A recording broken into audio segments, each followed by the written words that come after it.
마가복음 1장.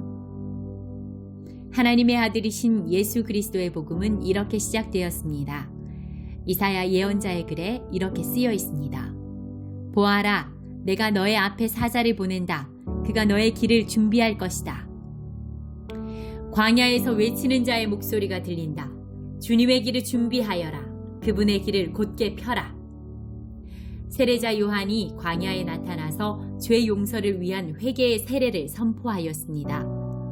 그래서 온 유대 지방 사람들과 예루살렘 사람들이 요한에게 나아갔습니다. 그들은 자신들이 지은 죄를 고백하고 요단강에서 요한에게 세례를 받았습니다. 요한은 낙타털로 만든 옷을 입고 허리에는 가죽띠를 띠고 메뚜기와 들꿀을 먹었습니다. 요한은 사람들에게 이렇게 선포하였습니다. 나보다 더 강하신 분이 내 뒤에 오신다. 나는 그분 앞에 꿇어앉아 그분의 신발끈을 풀기에도 부족하다. 나는 너희에게 물로 세례를 주지만 그분은 너희에게 성령으로 세례를 베푸실 것이다. 그때 예수님께서 갈릴리에 있는 나사렛 마을에서 요단강으로 오셔서 요한에게 세례를 받으셨습니다. 예수님께서 물에서 나오실 때 하늘이 열리는 것을 보셨습니다. 그리고 성령님께서 비둘기처럼 자신에게 내려오는 것을 보셨습니다. 하늘에서 너는 내 사랑하는 아들이다. 내가 너로 말미암아 매우 기쁘다. 라고 말하는 소리가 들렸습니다. 곧 성령님께서는 예수님을 광야로 내보내셨습니다. 예수님께서는 40일 동안 광야에서 사탄에게 시험을 받으셨습니다. 그때 들짐승들과 함께 계셨는데 천사들이 와서 예수님을 돌보아 드렸습니다. 요한이 감옥에 갇힌 뒤 예수님께서는 갈릴리로 가셔서 하나님의 복음을 전하셨습니다. 예수님께서는 때가 되었다. 하나님 나라가 가까이 왔다. 회개하고 복음을 믿어라 하고 말씀하셨습니다. 예수님께서 갈릴리 호숫가를 지나가시다가 시몬과 그의 동생 안드레를 보셨습니다. 그들은 어부였는데 호수에 그물을 던지고 있었습니다.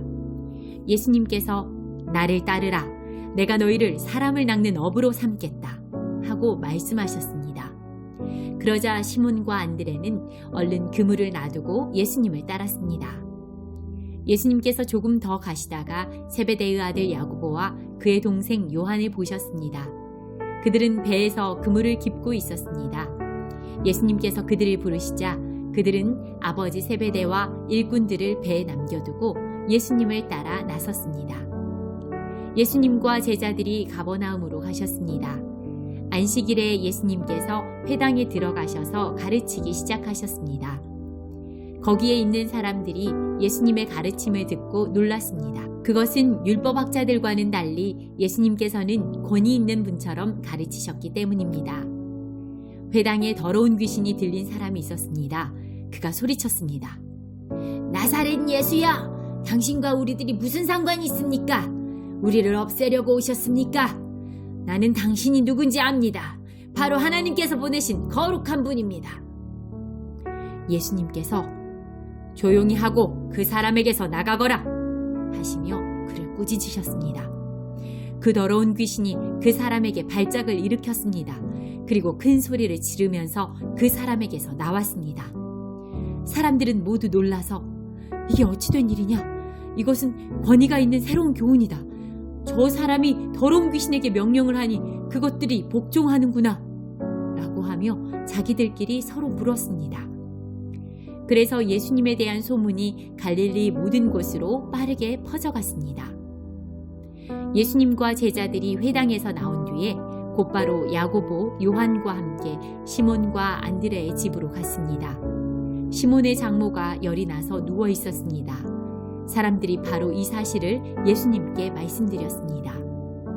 예수님께서 시몬의 장로에게로 가서 손을 잡고 일으켜 세우셨습니다. 그러자 바로 열이 내렸습니다. 시몬의 장모는 예수님을 섬겼습니다. 그날 저녁 해가 지자 사람들이 모든 병든 사람과 귀신 들린 사람들을 예수님께 데리고 왔습니다. 온 마을 사람들이 문 앞에 모여들었습니다.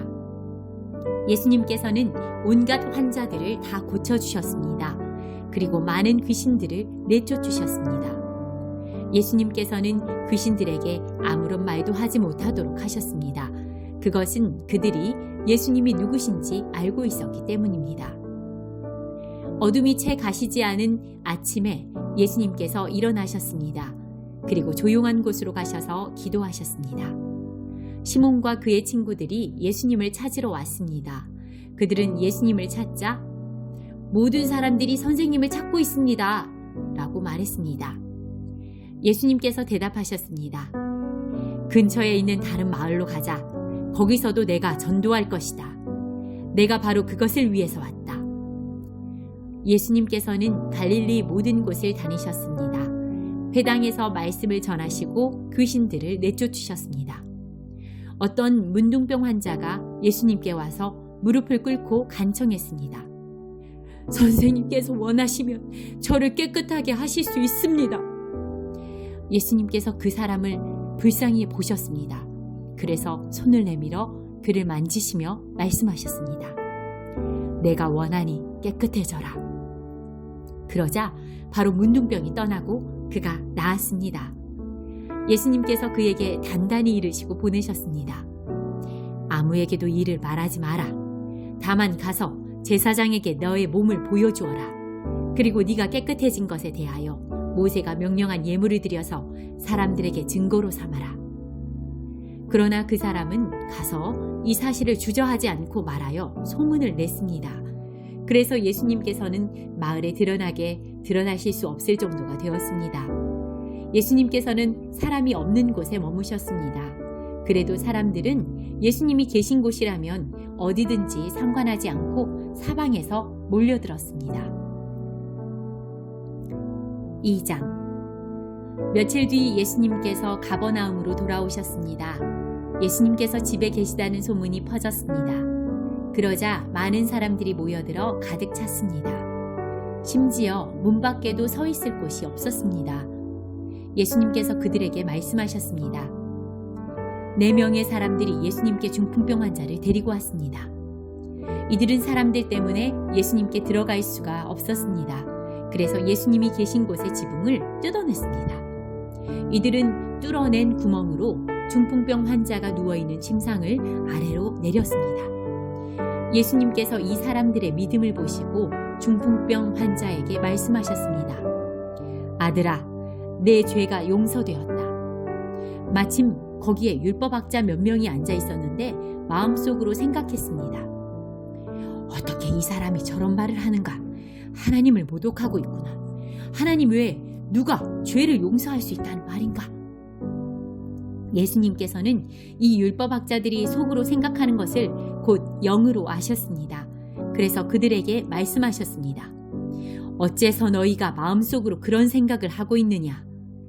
이 중풍병 환자에게 네 죄가 용서되었다 라고 말하는 것과 일어나서 침상을 가지고 걸어라 하고 말하는 것 중에 어느 것이 더 쉽겠느냐?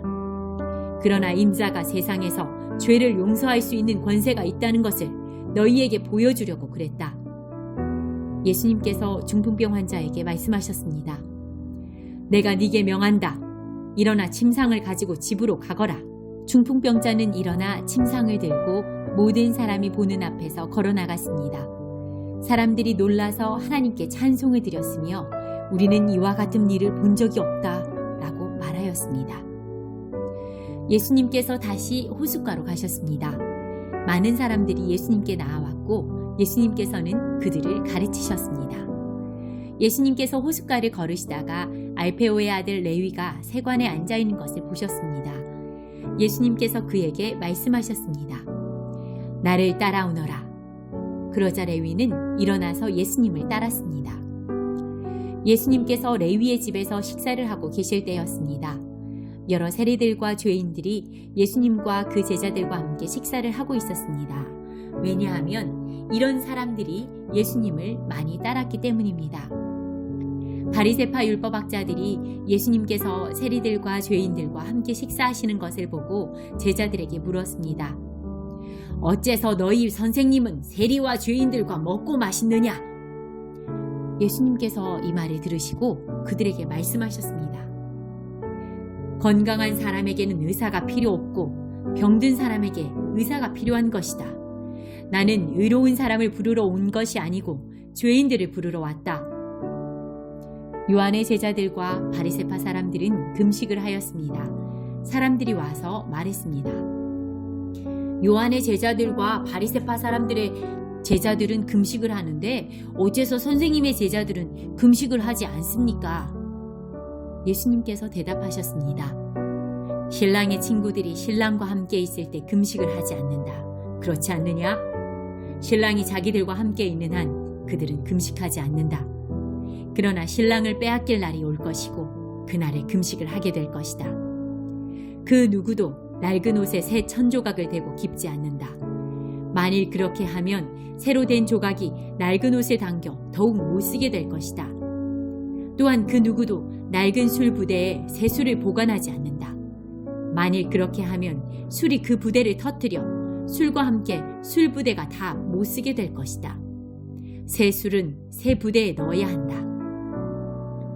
안식일에 예수님께서 밀밭 사이를 지나가실 때였습니다. 제자들이 길을 내면서 밀 이삭을 잘랐습니다. 바리새파 사람들이 예수님께 말했습니다. 보십시오. 어째서 선생님의 제자들은 안식일에 율법을 어깁니까? 예수님께서 대답하셨습니다. 다윗과 그 부하들이 배가 고파 먹을 것이 필요했을 때 다윗이 어떻게 했는지 읽어보지 않았느냐? 아비아달 대제사장 때 다윗이 하나님의 집에 들어가서 하나님께 바친 빵을 먹었다. 이것은 제사장 외에는 먹을 수 없는 것이었다. 그러나 다윗은 그 빵을 자기와 함께 있던 사람들에게 주기까지 했다.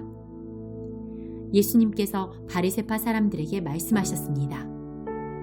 안식일은 사람을 위해 생긴 것이지 사람이 안식일을 위해 생긴 것이 아니다.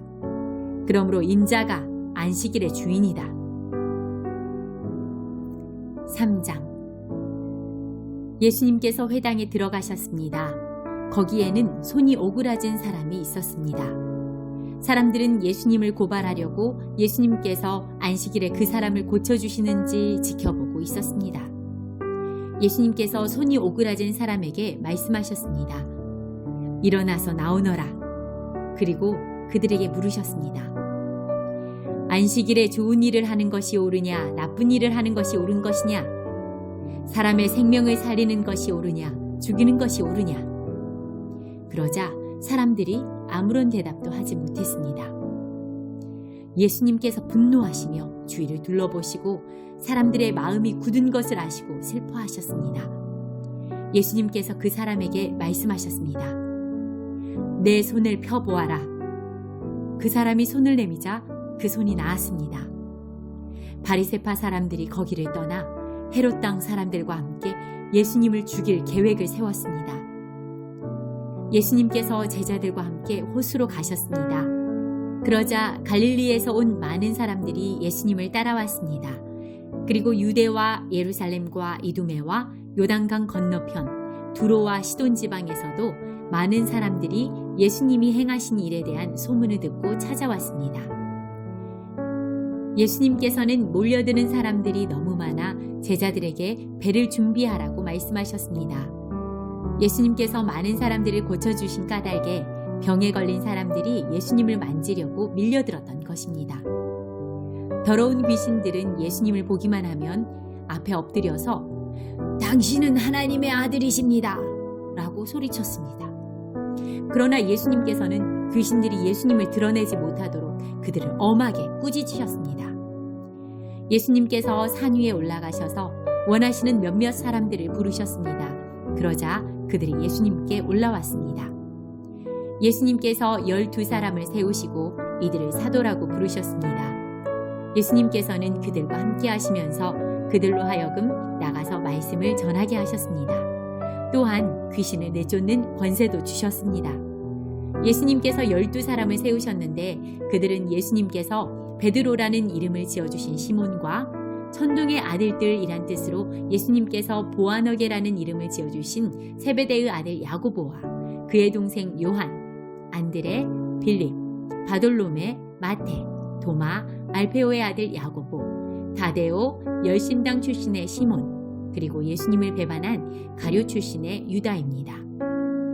예수님께서 집에 오시자 다시 많은 사람들이 모여들었습니다. 그래서 예수님과 제자들은 식사도 할 수 없을 지경까지 되었습니다. 예수님의 식구들이 예수가 정신이 나갔다고 말하는 소리를 듣고 그를 잡으러 왔습니다. 예루살렘에서 온 율법학자들은 이렇게 말했습니다. 예수가 바알세불이 들렸다. 예수는 귀신들의 우두머리에 힘을 빌어서 귀신을 내쫓는다. 예수님께서 사람들을 불러 모으시고 비유로 말씀하셨습니다. 사탄이 어떻게 사탄을 내쫓을 수 있느냐? 만일 나라가 자기들끼리 나뉘어 싸우면 그 나라는 제대로 설 수 없다. 만일 한 집안이 자기들끼리 나뉘어 싸우면 그 가정은 제대로 설 수 없다. 만일 사탄이 자기들끼리 나뉘어 싸우려고 일어나면 스스로 망할 것이다. 먼저 힘센 사람을 묶어놓지 않으면 그 사람의 집에 들어가 그의 재산을 약탈할 수 없다. 묶어놓은 뒤에야 그 집을 약탈할 것이다. 내가 너희에게 진정으로 말하는데 사람들이 무슨 죄를 짓든지 어떤 비방을 하든지 그것은 모두 용서받을 수 있다. 그러나 성령님을 모독하는 죄는 결코 용서될 수 없다. 그것은 영원한 죄이다. 이 말씀을 하신 것은 율법학자들이 예수님께 더러운 귀신이 들렸다고 말했기 때문입니다. 예수님의 어머니와 형제들이 도착했습니다. 그들은 밖에 서서 사람을 보내 예수님을 불렀습니다. 사람들이 예수님 주위에 앉았다가 예수님께 말했습니다. 보십시오. 선생님의 어머니와 형제들이 밖에서 선생님을 찾고 있습니다. 예수님께서 대답하셨습니다. 누가 나의 어머니이고 누가 나의 형제냐? 주위에 앉아있는 사람들을 둘러보시며 말씀하셨습니다. 보아라, 내 어머니와 형제들이다. 누구든지 하나님의 뜻대로 행하는 사람이 나의 형제와 자매이며 또한 어머니이다. 4장. 예수님께서 다시 호숫가에서 가르치시기 시작하셨습니다. 수많은 사람들이 예수님 주위로 모여들어서 예수님께서는 호수에서 배에 올라타 앉으셨습니다. 사람들은 호수 주변에 있었습니다. 예수님께서 비유를 통해 많은 것을 사람들에게 가르치셨습니다. 가르치는 중에 예수님께서 말씀하셨습니다. 들어라. 한 농부가 씨를 뿌리러 나갔다. 농부가 씨를 뿌리는데 어떤 씨는 길가에 떨어졌다. 그러자 새들이 와서 씨를 모두 먹어버렸다. 어떤 씨는 흙이 거의 없는 돌무더기에 떨어져 곧 자랐으나 땅이 깊지 않았다. 해가 돋자 싹이 말랐고 뿌리가 없어서 시들어버렸다. 또 다른 씨는 가시덤불 속에 떨어졌다. 가시가 자라서 싹이 자라지 못하게 했기 때문에 싹은 열매를 맺지 못했다. 또 다른 씨는 좋은 땅에 떨어졌다. 싹이 나고 자라서 열매를 맺어 어떤 것은 30배, 어떤 것은 60배, 어떤 것은 100배의 열매를 맺었다. 예수님께서 들을 귀 있는 자는 들어라 하고 말씀하셨습니다. 예수님께서 혼자 계실 때 12 제자들과 예수님 주변에 있는 사람들이 이 비유에 대해 여쭈었습니다. 예수님께서 말씀하셨습니다. 너희에게는 하나님 나라의 비밀을 알 수 있게 하였지만 밖에 있는 사람들에게는 모든 것이 비유로 주어진다. 이는 그들이 보기는 보아도 알지 못하고 듣기는 들어도 깨닫지 못하게 하여 돌이켜 용서받지 못하게 하기 위함이다. 예수님께서 사람들에게 말씀하셨습니다. 너희가 이 비유를 이해하지 못하느냐? 그렇다면 어떻게 다른 모든 비유를 이해하겠느냐? 농부는 말씀을 뿌린다. 길가에 말씀이 떨어졌다는 것은 하나님의 말씀을 들었으나 곧 사탄이 와서 그 뿌려진 말씀을 빼앗는 사람을 말한다. 돌무더기에 씨가 떨어졌다는 것은 말씀을 들을 때 기쁨으로 즉시 받아들이지만 속에 뿌리가 없어 오래가지 못하고 말씀 때문에 환난이나 박해가 일어나면 곧 넘어지는 사람이다. 가시덤불에 씨가 떨어졌다는 것은 말씀을 듣지만 세상의 염려와 재물에 대한 유혹과 그 밖에 여러 가지 욕심이 말씀을 가로막아서 열매를 맺지 못하는 사람이다. 좋은 땅에 씨가 떨어졌다는 것은 말씀을 듣고 받아들여 30배, 60배, 100배의 열매를 맺는 사람이다. 예수님께서 그들에게 말씀하셨습니다. 등불을 침대 아래나 돛방 밑에 두겠느냐? 등잔대 위에 두지 않겠느냐? 숨긴 것은 나타나고 비밀은 드러나게 마련이다. 들을 귀 있는 사람은 들어라. 예수님께서 그들에게 말씀하셨습니다. 너희가 듣는 것을 마음에 새겨라. 너희가 다른 사람에게 주는 만큼 너희가 받을 것이며 그 외에도 더 주실 것이다. 가진 사람은 더 받을 것이고 가지지 못한 사람은 가진 것마저도 빼앗길 것이다. 예수님께서 말씀하셨습니다. 하나님 나라는 밭에 씨를 뿌리는 농부와 같다. 밤낮으로 자고 일어나는 동안 씨가 싹이 나고 자란다. 사람은 그것이 어떻게 자라는지를 알지 못한다. 땅은 저절로 열매를 맺게 한다. 먼저 싹이 나고 다음에는 이삭이 나오고 마침내 나달이 여문다. 곡식이 익으면 농부가 와서 낫으로 그것을 거두어 들인다. 그것은 추수 때가 되었기 때문이다. 예수님께서 말씀하셨습니다. 하나님 나라를 무엇에 빗댈 수 있을까?